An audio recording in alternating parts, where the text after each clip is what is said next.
बिस्मिल्लाहिर्रहमानिर्रहीम। अस्सलाम वालेकुम नाज़रीन, आप यूट्यूब चैनल देख रहे हैं। मैं इमरान खान हूँ। बड़ी खबर ये है और सबसे ज़्यादा सवाल ये उठाया जा रहा है कि क्या पाकिस्तान ईरान के साथ किसी जंग में जाने वाला है। तो इस सवाल का जवाब इस वीलॉग में हम ढूंढते हैं। बहुत सारी आलमी खबरें हैं मशरिक़ वस्ता से ख़ास तौर पर, और उस पर हमें इन चीज़ों का जवाब मिल जाएगा। सबसे पहले तो ये है कि ऐसा बज़ाहिर दिखाई दे रहा है कि सऊदी अरब दीगर अरब ममालिक के साथ मिलकर ईरान के खिलाफ जंग का हिस्सा बनने जा रहा है। और इसका जो सबसे बड़ा सबूत है वो तो ये है कि अमेरिका ने अपने हमले को फौरी तौर पे खलीजी ममालिक से निकलने का हुक्म दे दिया है। ख़ास तौर पे सऊदी अरब को खाली किया जा रहा है और ये हुक्म दिया गया है अमरीकी हुकूमत की जानिब से कि सफारती अमला, ख़ास तौर पे जो सफारतकार भी हैं, वो फौरी तौर पे सऊदी अरब को छोड़ दें। दीगर ममालिक से भी अमरीकी बहुत बड़ी तादाद में निकल गए हैं। तो जहाँ पर भी अमेरिका ने जंग करनी होती है या उन्हें नज़र आ रहा होता है कोई बड़ी जंग होने जा रही है, तो वहां वो फौरी तौर पे इनखला शुरू कर देते हैं। और अब वो दिखाई दे रहा है। एक और बड़ी खबर इसमें यह है कि ये मेरे सामने एक डॉक्यूमेंट है जो सऊदी वजारत खारजा का है। इसमें ईरान को वाज़ेह वार्निंग जारी की गई है और बैनुल-अक़वामी अखबारात में ये खबर छप चुकी है। सऊदी अरब ने ईरानी मौक़िफ़ को गलत करार दिया कि हमारी सरजमीन ईरान के खिलाफ इस्तेमाल हो रही है। यानी सऊदी अरब का मौक़िफ़ यह है कि अरब ममालिक जहां अमरीकी अड्डों पे ईरान ने अटैक किया, उन ममालिक के अड्डों के ऊपर से ईरान के ऊपर कोई अटैक नहीं हुआ। तो फिर ईरान के ऊपर अटैक हुआ कहां से, ये सवाल अपनी जगह मौजूद रहेगा। लेकिन सऊदी अरब का मौक़िफ़ यह है कि ईरानी सदर का दावा भी गलत है कि हमारे मुल्क से या हमारी बेसिस से, जो यहाँ पे बेसिस हैं अमेरिकन की, वहां से इनका दावा है कि ईरान के ऊपर हमला नहीं हुआ। और ईरान ने जो हमले किए हैं, जिनको ईरान जवाबी हमले कहता है, वो बिला जवाब हैं। सऊदी अरब ने सख्त अल्फाज इस्तेमाल किए हैं और साफ ईरान को एक तरह से जंग का नोटिस या धमकी दी है। और पाकिस्तान ने जो है उसके बाद ये स्टेटमेंट दिया है कि हम सऊदी अरब के साथ या सऊदी हुकूमत के साथ एक दिफाई मुआहदे में है। ये पाकिस्तान ने कहा है इस सिचुएशन के बारे में। अब पाकिस्तान ने क्या किया और पाकिस्तान क्या जंग में उतर सकता है, यही है ना अब तक का सबसे बड़ा सवाल।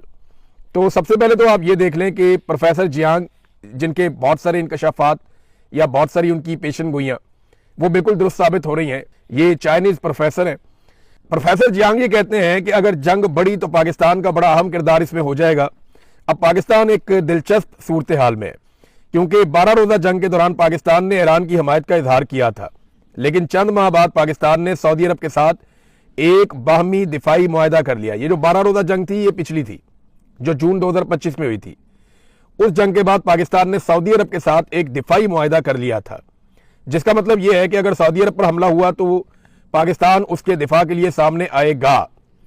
प्रोफेसर जियांग के मुताबिक अगर इसराइल सऊदी अरब के खिलाफ मजीद फॉल्स फ्लैग कार्रवाइयां करने में कामयाब हो जाता है और सऊदी अरब ईरान के खिलाफ जंग का ऐलान कर देता है, तो इस मुआहदे के तहत पाकिस्तान को भी ईरान के खिलाफ जंग में शामिल होना पड़ सकता है। उन्होंने कहा कि यह इम्कान भी हो सकता है कि अमरीका ईरान के खिलाफ जमीनी रास्ता जब इस्तेमाल करे तो पाकिस्तान के जमीनी रास्ते से वो लड़ाई शुरू कर दे, क्योंकि ईरान का जनूब मशरकी इलाका निस्बतन ज्यादा कमजोर समझा जाता है, जबकि शुमाल मगरबी हिस्सा ईरान का जो है वो मजबूत है। यानी जो ईरान का एरिया तुर्की के साथ या इराक के साथ लगता है, वहां पे माजी में बहुत लड़ाइयां भी उन्होंने लड़ी हैं, तो उन्होंने अपना सारा जो मिलिट्री इंफ्रास्ट्रक्चर है वो वहां पर डेवलप किया है। यहां पर उन्होंने नहीं किया। पाकिस्तान की तरफ से उनको लगता था सत्ते खैरा ने, लेकिन यहां पे वो कमजोर है और ये कहा जा रहा है कि इधर से भी लड़ाई शुरू हो सकती है, अमेरिका ये रास्ता इस्तेमाल कर सकता है। बहरहाल ये तो वक्त बताएगा कि क्या किया जाएगा। लेकिन इस वक्त इसराइल को बहुत मार पड़ रही है और इस लड़ाई का अगर कोई सबसे बड़ा बेनिफिशियरी बनने जा रहा है तो वो इसराइल ही होगा। इसराइल के अलावा कोई नहीं होगा, क्योंकि इसराइल में कभी भी इतने बम नहीं गिरे, इतने मिसाइल नहीं गिरे। इसराइल ने वहां पर जितने भी कैमराज हैं, फुटेजेज हैं, सारी खत्म कर दी हैं और वो किसी को अलाउ नहीं कर रहा कि सोशल मीडिया के इस्तेमाल के जरिए से तबाही का कोई मंजर बाहर निकाले। आप गौर करें, जब इसराइल ईरान को मारता था या गजा के शहरियों को मारता था, और उस वक्त जब रॉकेट चलते थे और सुरंगों के अंदर जाते थे या जेर जमीन पनाहगाहों के अंदर चले जाते थे इसराइली, तो तब बड़ी वीडियोज आती थी नीचे से, तब बहुत सारे मनाजिर आपको दिखाई देते थे। लेकिन अब बिल्कुल कोई किसी किस्म का मंजर दिखाई नहीं दे रहा, फुटेज नहीं आ रही, वीडियोज नहीं आ रही। इसराइली शहरी सारे के सारे कहां गए कुछ पता ही नहीं चल रहा। वो एक शदीद ज़हनी तनाव और दबाव का शिकार है और वो ज़हनी मरीज बनते चले जा रहे हैं जो इसराइल के शहरी हैं। और ज़ेरे ज़मीन बंकर्स भी अब उनके महफूज नहीं रहे। इंडियन मीडिया के कुछ लोग वापस गए और एक इंडियन सहाफी ने यहां तक दावा किया कि 100 फुट नीचे तक भी जो पनाहगाहें हैं वो भी महफूज नहीं है, उनमें भी नुकसान हुआ है।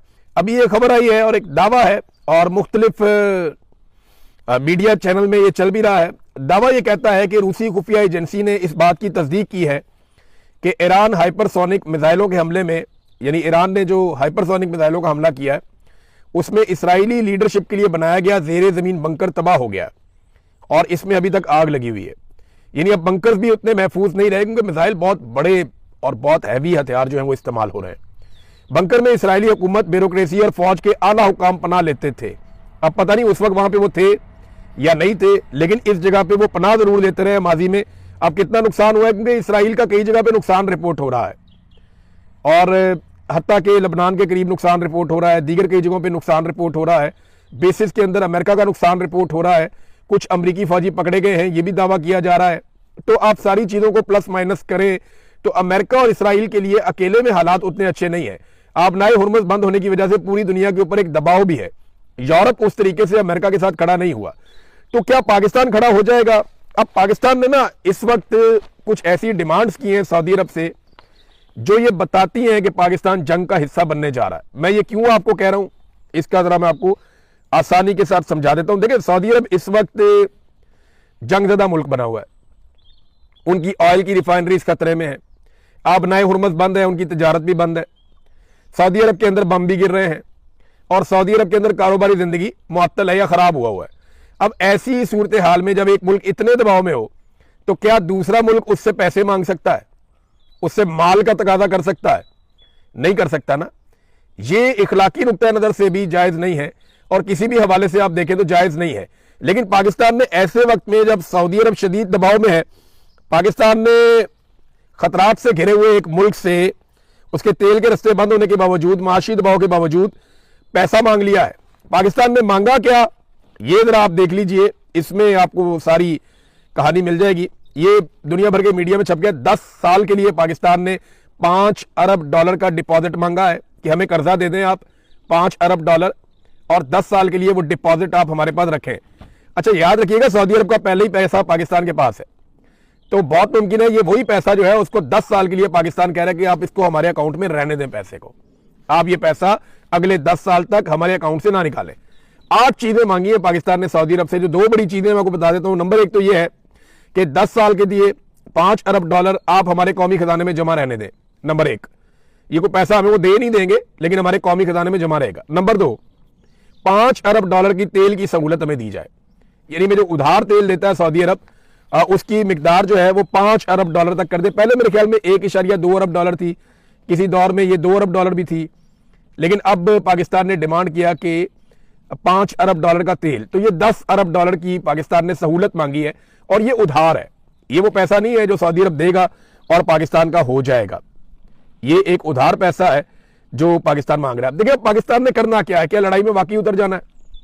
पूरे पाकिस्तान में लोग एक ही सवाल पूछ रहे हैं ना, पाकिस्तान के पास रास्ता ही कोई नहीं है। आप गौर करें ना, पाकिस्तान एक ऐसे दोराहे पे खड़ा है जहां एक तरफ आर्जी फायदे हैं और एक तरफ मुस्तकिल खतरात हैं। यानी आर्जी फायदा आप ये उठा सकते हैं कि थोड़ा पैसा ले लें, अपनी इकोनॉमी को स्टेबल कर दें, सऊदी अरब के साथ खड़े हो जाएं, और मुस्तकिल खतरात ये है कि फिर आपका एक पूरा बॉर्डर और वल्नरेबल हो जाएगा। आपने इंडिया के बॉर्डर के साथ कभी नॉर्मलाइजेशन नहीं होने दी, ना इंडिया ने होने दी। अब अफगानिस्तान के साथ भी आपका वही पंगा है, रोजाना लड़ाई हो रही है।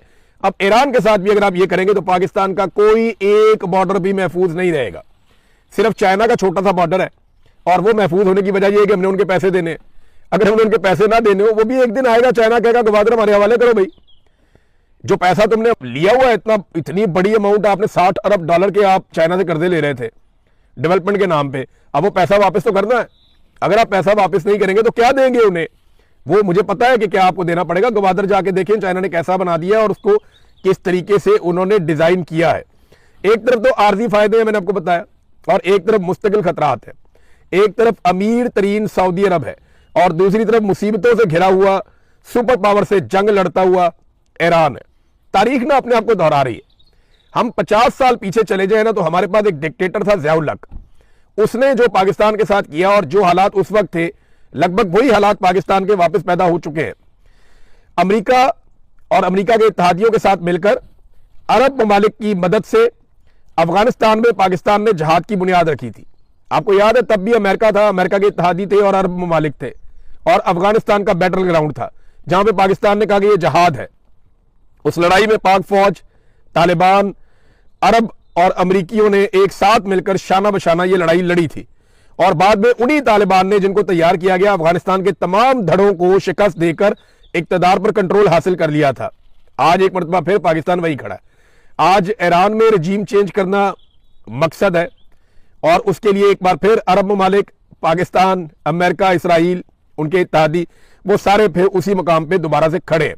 तब भी बहुत सारे जर्नैल और सियासतदान अमीर हो गए थे, आज भी इम्कान है कि बहुत सारे जर्नैल और सियासतदान अमीर हो जाएंगे। तब भी पाकिस्तान में गैर आईनी हुक्मरान थे और उनको और उनके इकदामात को तहफ़्फ़ुज़ मिल गया था। ज़ियाउल हक था ना, ज़ियाउल हक को और उसके इकदामात को तहफ़्फ़ुज़ मिल गया था इस वफादारी के बदले में। आज भी पाकिस्तान में गैर आईनी हुकूमत है, एक डिक्टेटरशिप है, आसिम मुनीर साहब कंट्रोल करते हैं, तो इनको भी तहफ़्फ़ुज़ मिल सकता है। वही मामला आज भी है। तब भी पाकिस्तान ने अपनी एक लंबी सरहद हमेशा के लिए कुर्बान कर दी थी और एक मुस्तकिल खतरा ले लिया था, और आज भी पाकिस्तान की एक और सरहद गैर महफूज होने की तरफ जा रही है, और यही खतरा बदस्तूर मौजूद है। तो पाकिस्तान को बड़े होश के साथ फैसला करना पड़ेगा, लेकिन फैसला तो हो चुका, पार्लियामान में डिस्कस ही नहीं किया। यानी जब पाकिस्तान सऊदी अरब के साथ दिफाई मुआहदा करने जा रहा था, तो पार्लियामान में पाकिस्तान ने डिस्कस नहीं किया। पार्लियामान में डिस्कस करते तो यह शर्त रखी जाती कि अगर सऊदी अरब किसी हमारे दोस्त, हमसाया, मुसलमान बरादर इस्लामी मुल्क से लड़ेगा तो हम इस लड़ाई का हिस्सा नहीं बनेंगे, अगर किसी दुश्मन से लड़ेगा तो लड़ाई का हिस्सा बनेंगे। कोई कंडीशन रखी जा सकती थी ना, लेकिन कंडीशन रखी नहीं गई। यह कहा गया कि सऊदी अरब पर हमला, पाकिस्तान पर हमला, और पाकिस्तान पर हमला क्या सऊदी अरब पर हमला होगा या नहीं होगा, इस सवाल का जवाब अभी तक हमारे पास नहीं है। हाँ, लेकिन एक बात है, अब इसको ना हमारे मौलवी, ये जो दरबारी मौलवी हैं पाकिस्तान के अंदर बेशुमार, ये इसको मक्का और मदीना की हिफाजत करार देंगे। वो कहेंगे जनाब कि हम तो हरम की हिफाजत के लिए जा रहे हैं, एक हूं मुस्लिम हरम की पासबानी के लिए, नील के साहिल से लेकर ता बका के काशगर। ऐसे ऐसे शेर आपको मौलवियों ने सुनाने ना, ऐसा ऐसा आपको जज्बाती करना है ना, कि जैसे मक्का और मदीना को खतरा इसराइल से नहीं है, ईरान से है। अब ये मौलवी आपको ये कहानियां सुनाएंगे और आपको लड़ाई की तरफ रागिब करेंगे, अगर ये माहौल बन गया तो। मैं कंडीशन अभी भी रख रहा हूं, मुझे अभी भी पता नहीं क्यों उम्मीद है कि शायद कोई होश के नाखून ले और इस लड़ाई से पाकिस्तान को बचाया जाए, लेकिन बज़ाहिर चीजें उसी तरफ जाती हुई दिखाई दे रही हैं। जिस तरह पाकिस्तान ने 10 अरब डॉलर की फैसिलिटीज मांगी है ना, उधार मांगा कि 5 अरब डॉलर से उधार दे दो, हमारे अकाउंटों में आप रख दें 10 साल के लिए। कुछ और चीजें भी मांगी हैं, IMF के वाले से भी मदद मांगी है, और साथ में 5 अरब डॉलर का उधार तेल भी आप हमें दे दें, फैसिलिटेट कर दें। जिस तरह पाकिस्तान ने मांगा है, इससे तो ये लगता है कि पाकिस्तान एक सौदेबाजी कर रहा है। अब मक्का और मदीना तो कोई खतरे में है नहीं, और ईरान से तो मक्का और मदीना को खतरा होना नहीं चाहिए, मुसलमान तो सारे उसकी हिफाजत के लिए हैं। लेकिन मुझे ऐसा लगता है, और कुछ सोर्सेज ये कहते हैं कि कुछ ना कुछ ऐसा होने वाला है अरब ममालिक में जिसके बाद इस लड़ाई का जवाब बन जाएगा। ये मैं आपको फिर बता देता हूं कि आने वाले दिनों में कुछ ना कुछ ऐसा होगा अरब ममालिक में जिसके बाद लड़ाई का जवाब पैदा कर दिया जाएगा, या लड़ाई का जवाब बन जाएगा। पाकिस्तान की पॉलिसी जो है ना, वो बड़ी प्रो इसराइल है। मैं ये देख रहा हूं कि पाकिस्तान वो सारी चीजें कर रहा है जिससे इसराइल को फायदा हो रहा है। बोर्ड ऑफ पीस के अंदर जाना, अमेरिका को दरख्वास्त करना कि हम अपनी फौज भेजना चाहते हैं गाजा में, फिर सऊदी अरब के साथ एक दिफाई इत्तेहाद में जाना, फिर इसराइल और अमेरिका की मजम्मत नाम लिए बगैर करना, उनका यानी नाम भी ना लेना, उनकी मजम्मत भी ना करना, फिर ईरान की मजम्मत करना कि वो अमरीकी अड्डों पे अटैक क्यों कर रहा है। ये सारी चीजें ना इसराइल को बहुत फायदा दे रही है, और अगर पाकिस्तान इस लड़ाई में उतर जाएगा तो इसराइल और पाकिस्तान जब शाना बशाना लड़ेंगे तो ईरान के लिए बहुत मुश्किल हो सकता है। अगर तो वाकई ये सिचुएशन बन जाती है तो ईरान जो है ना, वो बार बार यही कह रहा है कि पड़ोसी अरब ममालिक की सरजमीन हम पर हमलों के लिए बदस्तूर इस्तेमाल हो रही है। पाकिस्तान में ना एक और बड़ी खौफनाक कार्रवाई डाली जा रही है। कुछ नए अकाउंट्स बने हैं पाकिस्तान में सोशल मीडिया पे, ये जरा आपने गौर करना है और आपने देखना है, क्योंकि जो हमारे दोस्त एनालिसिस करते हैं उन्होंने ये रिपोर्टें बना ली हैं। मेरी टीम ने भी मुझे आगाह किया है कि बहुत सारे सोशल मीडिया पे नए अकाउंट्स बने हैं और ये शिया सुन्नी फसाद पाकिस्तान में फैलाने की कोशिश कर रहे हैं, और ये गुज़िश्ता चंद दिनों के अंदर सामने आए हैं, और ये दर्जनों की तादाद में एक एक अकाउंट ट्वीट्स कर रहा है और शिया सुन्नी फसाद पाकिस्तान में फैलाना चाह रहा है। देखिए, एक बात बड़ी क्लियर है कि पाकिस्तान में जो अहले तशी बरादरी है, हमारे भाई हैं, वो ईरान के साथ उनकी एक थोड़ी सी वाबस्तगी है और एक अकीदत है। लेकिन अभी जिस तरह से ईरान ने ये लड़ाई लड़ी है, या इससे पहले पिछले साल जून में लड़ी थी 12 दिन की, या इसके अलावा ईरान ने जिस तरह फलस्तीनी या फलस्तीनियों के कॉज के लिए आवाज़ उठाई है पूरे मुस्लिम उम्मा से बढ़ के, तो जो अहले सुन्नत पाकिस्तानी है उन सबके दिलों में बड़ी कदर बढ़ गई है ईरान की, और बहुत ज़्यादा एक भाईचारा और इत्तेहाद की फ़िज़ा बनी है पाकिस्तान में पहली मरतबा। अब इस फ़िज़ा को तोड़ने की कोशिश की जा रही है अपने मज़मूम मकासद के लिए। तो मेरी आप सबसे गुजारिश है, ऐसे अकाउंट्स को फ़ौरन ब्लॉक करें, इनको रिपोर्ट करें, और इसके अलावा 2-4 बड़े अकाउंट्स भी हैं, वो भी यही कार्रवाइयाँ डाल रहे हैं, बारीक वारदातें। तो आपने शिया सुन्नी फसाद से और फिरका वारियत से पाकिस्तानियों बचना है, आपने इसका हिस्सा नहीं बनना। जब दुश्मन बम मारता है तो वो ये नहीं देखता कि ये शिया या सुन्नी है। जब वो आपके ऊपर अटैक करता है, जब गुर्बत आती है, तो वो ये नहीं देखती कि ये शिया या सुन्नी है। जब कोरोना वायरस आया था तो वो ऐसा नहीं करता था कि मैं शिया को लगूंगा और सुन्नी को नहीं लगूंगा। ये बात ज़हन में रखना कि हम सब मुसलमान हैं, भाई भाई हैं, हमारा एक वतन है, हमें आपस में अपना इत्तेहाद और इत्तेफाक कायम रखना है। ये हमें तकसीम करने की कोशिश करेंगे, और वजह क्या है? पैसा। वजह क्या है? मफाद। वजह क्या है? पाकिस्तान को एक नई जंग के अंदर झोंक देना। पाकिस्तान तहरीक इंसाफ ने इस मजम्मत को कंडीशनल कर दिया। पाकिस्तान तहरीक इंसाफ ने कहा जी ठीक है, ये जो अरब ममालिक के ऊपर अटैक हो रहे हैं ये भी गलत है, और जो अटैक ईरान के ऊपर हो रहे हैं वो भी गलत है। उन्होंने कहा दोनों चीजें एक दूसरे से जुड़ी हुई है, एक दूसरे से वो वाबस्ता है, लिहाजा आप ये नहीं कर सकते कि एक चीज को आप गलत कहें और दूसरी चीज को आप गलत ना कहें।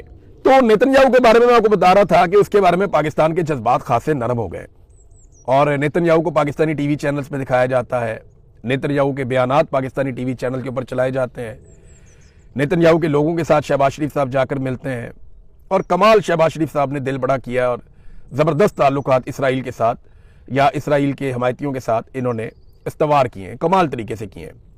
और जो एस्टेब्लिशमेंट की एक बड़ी पुरानी ख्वाहिश थी वो ख्वाहिश भी पूरी हुई है। अमेरिका के सदर डोनाल्ड ट्रंप की एक ख्वाहिश थी, वो हमेशा से इसराइल को एक महफूज मुल्क देखना चाहते हैं, एक मजबूत मुल्क देखना चाहते हैं। वो देखना चाहते हैं कि तमाम ताकतवर इस्लामी ममालिक इसराइल के साथ अच्छे ताल्लुकात बनाएं, और डोनाल्ड ट्रंप को उसमें खासी कामयाबी हासिल हुई है। डोनाल्ड ट्रंप ने साबित किया कि उससे बेहतर दोस्त कोई भी इसराइल का दुनिया में नहीं हो सकता। तो नेतन्याहू के खिलाफ बात कर रहे थे इकबाल अफरीदी साहब कौमी असम्बली में, मुबैना तौर पे ये सारे सोशल मीडिया पे लान तान हो रही है, तो इन्होंने जनाब बंद कर दिया बात, आवाज ही बंद कर दी। अब आप नेतन्याहू के खिलाफ भी नहीं बोल सकते। कैसा है? कौमी असम्बली में नेतन्याहू के खिलाफ भी नहीं बोल सकते, ये हालात है। तो नादरीन, अब मैं जाते जाते आपको एक चीज बताता हूं कि हमें चूरन कैसे बेचा गया, और एक दफा नहीं बार बार बेचा गया। थोड़ा अर्सा पहले हमें, अब से कोई 1-1.5 महीना पहले हमें कहानी सुनाई गई कि पाकिस्तान का कोई 12 अरब डॉलर कहता था, कोई 15 अरब डॉलर कहता था, कोई 20 अरब डॉलर कहता था कि पाकिस्तान जनाब असला बेचने जा रहा है, हमारे जहाज, हमारी चीजें, हमारे वेपन, हमारे मिसाइल हम दुनिया को बेचने जा रहे हैं। ये अरबों डॉलर की कहानी हमें सुनाई गई, नंबर 1। नंबर 2, फिर दोबारा से हमें एक और चूरन बेचा गया कि जनाब मादनियात ही इतनी निकल आई कि मिट्टी बेच के अरबों डॉलर कमा लेंगे, 16 अरब डॉलर इधर से आ जाएगा, 250 अरब डॉलर की वो वाली मादनियात पड़ी है, 300 अरब डॉलर की वो वाली मादनियात पड़ी है। हमें कहानियां सुना सुना के इन्होंने मादनियात की कौम को एक और चूरन बेचा। फिर इन्होंने कहा जी ग्रीन इनिशिएटिव हम लेने जा रहे हैं, कोई 15 अरब डॉलर इससे भी आने वाला है, तो हम तो बड़ा पैसा कमाएंगे। फिर कहा जी हमने SIFC बना ली है, 100 अरब डॉलर जो है उसकी सरमायाकारी तो फौरी तौर पे पाकिस्तान में आ रही है। और शहबाज शरीफ ने सरमायाकारी के नाम पे दौरे कर करके बेड़ा गर्क कर दिया इकोनॉमी का, लेकिन टके की सरमायाकारी पाकिस्तान में नहीं आई। ना सरमायाकारी आई, ना कोई दौलत आई, कुछ पाकिस्तान के अंदर नहीं आया। डॉलर डॉलर कर दे इनका बेड़ा गर्क हो गया, और अब एंड में निकला क्या कि जनाब हमें उधार पैसे दे दें, हम आपकी जंग लड़ लेते हैं। अब तक के लिए इतना ही। अपना ख्याल रखिएगा, अपने इस चैनल का भी। अल्लाह हाफिज़।